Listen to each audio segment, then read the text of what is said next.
vainilla. Sí. Con galletas. No, galletas no hay. Bueno, pues entonces tráenos un flan. Con galletas. ¡Que no hay galletas! Está bien, hombre, está bien, qué genio. ¿Hay dulce de coco? Sí.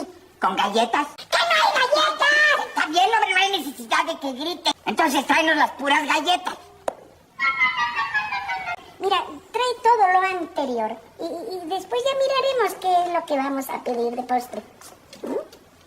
Aquí está su café. ¿No se le ofrece alguna otra cosa? Pues tal vez unas galletas.